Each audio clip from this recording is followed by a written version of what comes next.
Bon les amis, j'en sais un petit peu plus grâce à l'épouse de Pierre Guillaume sur les motifs de sa garde à vue. Donc c'est le maire de Montjoie qui a porté plainte et donc Pierre Guillaume a été mis en garde à vue à Valence d'Agen. Cette plainte intervient évidemment au moment où l'affaire commence à prendre de l'ampleur sur les réseaux sociaux et médiatiquement. Toujours pas de plainte pour diffamation, toujours pas de plainte pour diffamation contre moi et Pierre Guillaume, qui affirmons depuis mais maintenant plus d'un an que le maire de Montjoie est corrompu. Nous attendons la plainte pour diffamation avec Pierre Guillaume. C'est quand même une accusation grave, vous voyez. De dire qu'un maire est corrompu, c'est une accusation grave. Si jamais ce maire n'est pas corrompu, mais qu'il vienne discuter sur un plateau télé avec Pierre Guillaume, qu'il se confronte, qu'il vienne se montrer aux Français, qu'il vienne montrer sa bonne foi. Son visage va dégager la vérité, évidemment. Évidemment, les gens qui sont dans le vrai ne se cachent pas, c'est bien. Et surtout, si ce maire n'est pas corrompu, mais qu'il porte plainte pour diffamation. Si tout ce qu'on a dit, si tous les dossiers, si toutes les pièces qu'on a sorties sont fausses en fait, mais qu'il porte plainte contre nous pour diffamation, il sera sûr de nous faire condamner en fait.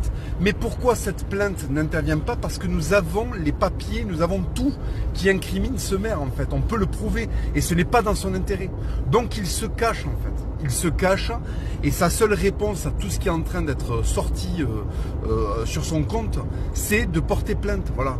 Et il ne se présente pas, il n'ose pas se montrer aux Français. Qu'est-ce que c'est que ces politiciens qui n'ont plus le cœur et le coffre pour venir se défendre? Qu'est-ce que c'est que ça? Mais enfin, si moi j'étais diffamé, si moi j'étais victime comme ça de fausses accusations, mais je viendrais faire triompher la vérité.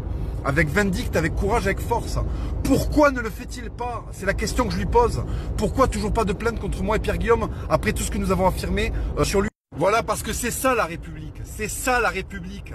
C'est ça. Ce sont des élus corrompus en Ralph Lauren qui viennent emmerder des agriculteurs français enracinés qui font un métier qui a plusieurs milliers d'années et qui viennent les emmerder et qui sont couverts par cet appareil médiatique de merde.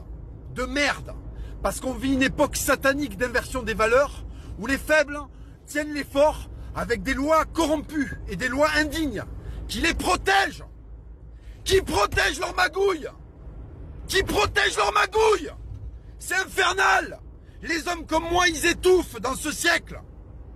Ils étouffent.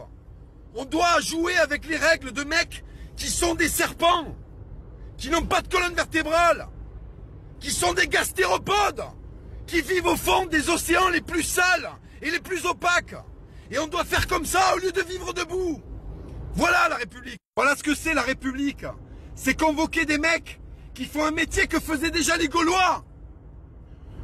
Sur décision de petits scribouillards. Avec des doigts frêles, avec des jointures qui blanchissent pas quand ils contractent les mains. Des mains de mecs qui n'ont jamais fait quoi que ce soit de physique, qui ont une âme corrompue par la mollesse, une structure physique abîmée par leur chimie défaillante. Et nous, on est convoqués devant ces mecs-là, et on ne doit pas pouvoir faire appliquer la seule justice qui existe, celle de Dieu, et de la France chevaleresque, qui a fait les plus grandes heures de ce pays, bordel de merde. On étouffe, il n'y a plus d'oxygène, l'air est vicié, parce qu'on le respire à côté de mecs qui valent moins que rien. Comment sauver son âme quand on doit jouer avec des règles perverses, imaginées par des hommes perverses?